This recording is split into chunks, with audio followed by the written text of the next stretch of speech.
សួស្តីអ្នកនរគ្នាសម្រាប់វីដេអូនេះខ្ញុំចង់ចែករំលែកជាមួយនឹង website AI មួយដែលយើងអាចបង្កើតជារូបភាពដោយ free ហើយនិងវីដេអូបានអញ្ចឹងសម្រាប់បងប្អូនអត់ទាន់ដឹងអាចទស្សនាវីដេអូនេះបានបាទគឺ website នេះគឺមានឈ្មោះថា Google Flow ឬ Google Lab បាទអញ្ចឹងសម្រាប់បងប្អូនដែលចង់ប្រើជាកម្មវិធីអាចទៅទាញយកបាននៅក្នុង Play Store បាទគឺមានឈ្មោះ Google Flow Beta បាទអូខេអញ្ចឹងសម្រាប់បងប្អូនដែលមិនចង់ប្រើជាកម្មវិធីយើងអាចប្រើជាលក្ខណៈ Google បានគឺយើងចូលមកកាន់កន្លែង Google ហើយយើង search ពាក្យថា Google Lab Flow គឺយើងនឹងឃើញ website នេះហើយបាទយើងអាចចូលទៅ sign up បានអូខេអញ្ចឹងខ្ញុំប្រើជាមួយនឹងកម្មវិធីបាទយើងចូលមកកាន់កម្មវិធី Flow មួយមកអូខេអញ្ចឹងក្នុងកម្មវិធីនេះគឺយើងធ្វើការចុះឈ្មោះជាមួយនឹង Gmail របស់យើងបាទហើយជាដំបូងហ្នឹងគឺវានឹងឲ្យយើងគ្រីសចំនួន2បាទតាមដែលខ្ញុំចាំបានគ្រីសចំនួន2ហើយចុច continue តទៅទៀតវាឲ្យយើងចុច continue មួយទៀតបាទអូខេប៉ុណ្ណឹងយើងអាចប្រើជាមួយនឹងកម្មវិធីនេះបាន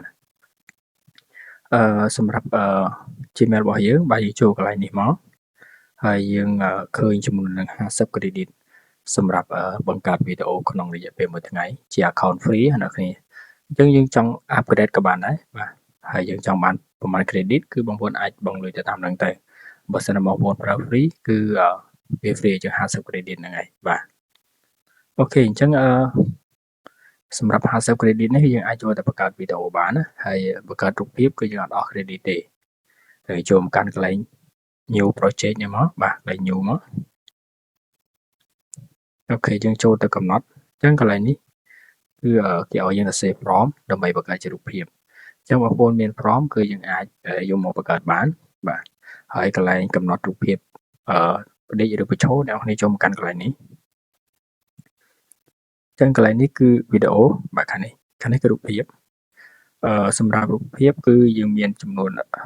ទំហំរបស់វាបាទបងប្អូនស្លាញ់មួយណាត់យកមួយនឹងទៅបាទអូខេថ្ងៃនេះខ្ញុំនឹងប្រាប់ពីរបៀបធ្វើវីដេអូម្ដងកន្លែងនេះគឺវីដេអូហើយក្នុងការធ្វើវីដេអូគឺយើងចំណាយ credit អញ្ចឹងបើសិនបងប្អូនប្រើលក្ខណៈ short ឬក៏ reel អ្នកគ្នាចូលបានកន្លែង 9.16 បាទលក្ខណៈ reel ឬក៏ short ហ្នឹងឯងបាទបើសិនតែអ្នកគ្នាប្រើជាលក្ខណៈវីដេអូសម្រាប់ YouTube វិញអ្នកគ្នាចូលកន្លែង 16.9 បាទអូខេអញ្ចឹងខាងក្រោមនេះគឺយើងចង់បានវីដេអូ2ឬក៏ចង់បានវីដេអូ3ក្នុងរយៈពេលតែបងប្អូនបង្កើតហ្នឹងហើយសម្រាប់ខ្ញុំយកតែមួយទេបាទហើយចំនួនវិនាទីគឺយើងយកដំណើរ10នាទី10វិនាទីឬក៏8វិនាទីតាមបងប្អូនចង់បានអញ្ចឹងយើងចំណាយ credit អញ្ចឹងបើសិនជាយើងយក6វិនាទីគឺយើងចំណាយ credit 10 credit អញ្ចឹងក្នុង50 credit គឺយើងទទួលបានចំនួន5វីដេអូបាទអញ្ចឹងតាមតែវីដេអូបងប្អូនចង់បាននាទីទេបាទអូខេអញ្ចឹងខាងក្រោមនេះគឺយើងមានចំនួនសម្រាប់សម្លេងដែរបាទបើយើងចង់បានសម្លេងស្អាតគឺយើងចំណាយ credit ច្រើនដែរអញ្ចឹងយើងចង់បានសម្លេងធម្មតាគឺយើងចូលពាក្យ Omni Flash នេះមកគឺចំណាយទៅ10 credit ដូចគ្នាបាទគឺយើងអត់ទៅ10 credit ទេអញ្ចឹងដើម្បីបានចំនួនវីដេអូយើងចូលកន្លែងសរសេរនេះដើម្បីយក from បាទអញ្ចឹងសម្រាប់ការបង្កើត from គឺបងប្អូនអាចចូលទៅកាន់ ChatGPT ឬក៏ Claude បានបាទហើយខ្ញុំចូលទៅកាន់ ChatGPT ដើម្បីឲ្យ ChatGPT ធ្វើ from មកអញ្ចឹងហើយយើងចង់បង្កើតជាវីដេអូអីអញ្ចឹងគឺយើងអាចចូលទៅវិភាសាឬក៏ឲ្យគេបង្កើតឲ្យបានបាទក្នុងនេះអញ្ចឹងខ្ញុំធ្វើការប៉ះជាមួយនឹង copy ជាមួយនឹង from នេះមកហើយខ្ញុំយកមកដាក់កន្លែងសរសេរនេះហើយស្កត U មកហើយយើងឃើញពាក្យប៉ះចុចមួយមក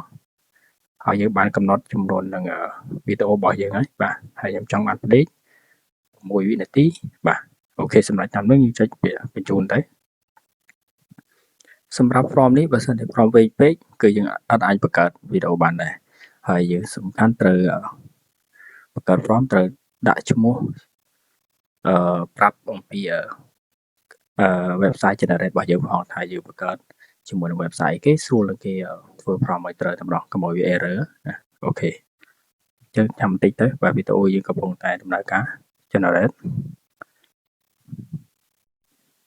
ទៅពេលដែលយើងបានវីដេអូហើយយើងចូលមកកាន់កន្លែងវីដេអូចុចលើនឹងមក ហើយយើងចង់បានវីដេអូនេះយកមកប្រើអ្នកនរគ្នាអាចចុចកន្លែង battery នេះមកហើយចុចកន្លែងពាក្យថា download ហើយសម្រាប់បងប្អូនដែលប្រើជា account free គឺយើងអាច save បាន 720p កម្រិតច្បាស់បាទហើយបើសិនបងប្អូនupgrade គឺយើងអាចទទួលបានរហូតដល់ 1080 និង 4K បាទអញ្ចឹងយើងប្រើ account free យើងយកប៉ុណ្ណឹងដើម្បីយើងទៅ edit បន្ថែមគឺយើងអាចទទួលបានច្បាស់ហើយបាទអត់អីទេអូខេចុច download មកចុច OK មួយទៀតប៉ុណ្ណឹងយើងបានហើយបាទបានវីដេអូនេះបាទអូខេអញ្ចឹងសម្រាប់បងប្អូនដែលចង់បាន credit បន្ថែមគឺបងប្អូនអាចដូរជាមួយនឹង Gmail ផ្សេងទៅគឺយើងអាចទទួលបាន credit អញ្ចឹងក្នុងរយៈពេលមួយថ្ងៃនេះបងប្អូនប្រើអស់អាចប្រើជាមួយនឹង Gmail បន្ថែមទៀតគឺយើងអាចមាន credit បន្ថែមអញ្ចឹងណាហើយបងអូខេអញ្ចឹងវីដេអូខ្ញុំមានប៉ុណ្្នឹងឯងបាទសម្រាប់បងប្អូនដែលចង់ប្រើ account ដោយ free បាទអាចសារជាមួយនឹងកម្មវិធីនេះបានអូខេអរគុណកុំភ្លេចជួយចុច subscribe មកផងបាទជួបគ្នាវីដេអូក្រោយ